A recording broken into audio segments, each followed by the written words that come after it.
guys, so I am here with my Tell 'em Tuesday. It is a mobile edition again because a lot of times after I get off from work, I have errands to run and stuff, and by the time I get home, I'm just like too tired to do my Tell 'em Tuesday and upload it. So because yesterday I didn't get home until like around 9 at night, so I just couldn't make it happen yesterday. So here I am now,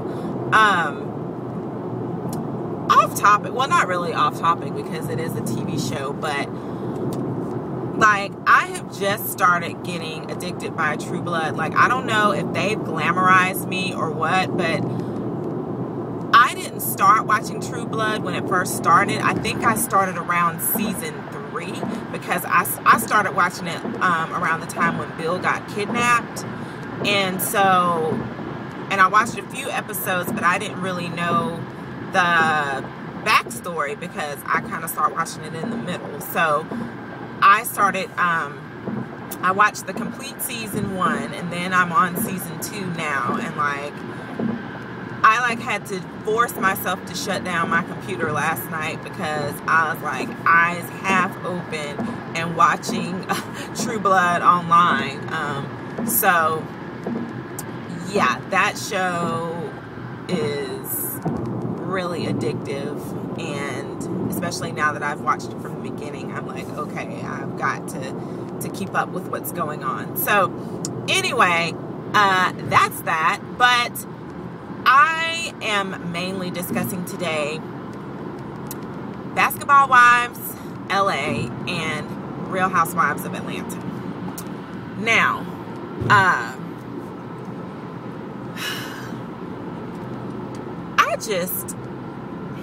it needs to be known. I mean, people already knew, you know, that Jackie Christie was, as Laura Govan calls her, kooky. But I mean, like, there is seriously a problem. And it was funny how she said, you know, when she was telling them things about her, one of the things was I have a daughter that hates me. Yeah, we already know that, boo. The blog, you know, has been put up, you know, on one of my videos, her daughter's blog, which pretty much talks about her terribly. So yeah, we already knew you had a daughter who, you know, you have an estranged relationship with. Got that. But she is like, I mean, I seriously think that she really needs counseling because, I mean, I honestly, I don't think that is normal to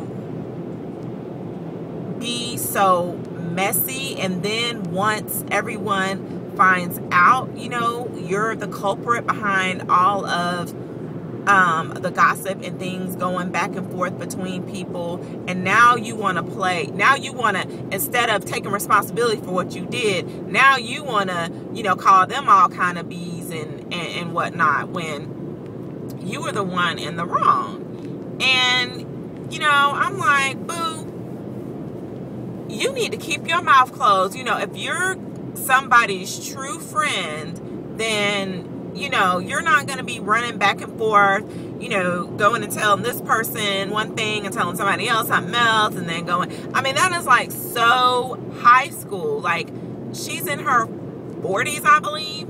And I mean, it's just like, you are too old for that. Like, seriously, for you to think that it's okay to act like that, and then once you've been found, oh, now it's a problem, and these women aren't your true friends, and they're bees and all this. And her husband with his goofy self sitting up there listening to her rant and rave, and, you know, oh, well, I told you they weren't your true friends. Da, da, da, da. Okay, the two of you, you know, I guess are just made for each other because you're codependent. And I mean, it's ridiculous because any sane man, you know, because, you know, it's like we already knew something was wrong with him too, because like for him to allow this woman to like fully take control of his life, because basically that's what she's done. Like, she's pretty much, you know, taken his manhood in her hands and just squeezed it. Like,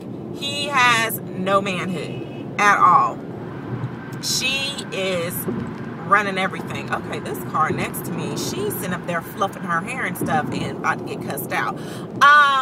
But so I mean, it's ridiculous. So both of them, you know, have something going on in their psyche, because I mean, it makes no sense. And then, you know, I'm sure, you know, some of y'all have heard about Gloria and Matt have broken up. Boo, boo. So I don't know if they were broken up by the time of the reunion show or what, but I hope so. I'm being messy. I hope so, because I want to see her rebuttal or reaction to the public's reaction to the fact that they've broken up, you know. And she's tried to put on this facade, and like I was reading I think Nicole Bitchie, and where it's supposedly rumored that he's now dating Eva Longoria, and she is basically Gloria is saying in the article that, you know, she doesn't know if that's true, but she wouldn't put it past him, and, you know, basically, you know, saying that the show didn't cause the breakup, but it didn't help. And she mentioned that scene where she was telling her sister Laura, you know, that basically if he left her, you know, she would be fine. And she was like, you know, it's editing, because they didn't show, like, when she broke down, was about to cry or whatever when she was saying that. And she was like, you know, actually I kind of like the guy, or I kind of like him or something. I'm like, chick, how you gonna say you kind of like this man? You done been with him all these years, had a set of twins for him. You know, stop this hard act. Like, she gets on my nerves with, like, trying to be all hard and act like nothing phases her and yada, yada, yada. Yes, it does, you know. And then at the end of the dang on interview, she has the nerve to say that, you know, once she's ready to start dating it again, you know, she would likely date another celebrity or another athlete. Okay, that smells groupie to me. You know, while y'all sitting up there trying to throw Drea under the bus, I mean, for you to specifically single out celebrities and athletes as your dating pool, I mean, that sounds pretty groupie-ish to me. Because, I mean, why can't you date just a guy who has a regular 9-to-5? Like, why does it have to be a celebrity or athlete? You're not a celebrity. I mean, really, I mean, honestly, you were a non-wife to a basketball player. Like, you have established no celebrity for yourself. Like, you became famous because of who you were dating. Like, big whoop. It's not like, you know, you're J-Lo, you know, or somebody who already had an established career in entertainment. And then, you know, because, you know, honestly, I can understand a celebrity with some money, you know, or even not a celebrity, but someone very well off, not wanting to date just some, you know, Joe Blow. Because, I mean, I can understand kind of wanting to date someone that is near your level. I mean, you know, if you're a celebrity, you're making millions. I mean, it's going to be hard to find somebody that's at that level. But, you know, someone who's doing very well for himself, I can understand that, because you don't want, you know, the relationship to become lopsided, and you don't want it to be where it's like you're possibly being used for your money. So I could definitely understand wanting to date somebody, you know, who's very established on their own. But for you to be on a reality show and then, you know, act like, oh, you're now this big celebrity, and oh, you need to only date other celebrities or athletes, get the hell out of here. Like, that is just so bogus. And I'm just like, you're a groupie. That is a groupie. Someone who targets celebrities and athletes. That is a groupie. A groupie or a gold digger, one. I mean, pick it. So, yeah, I'm over that.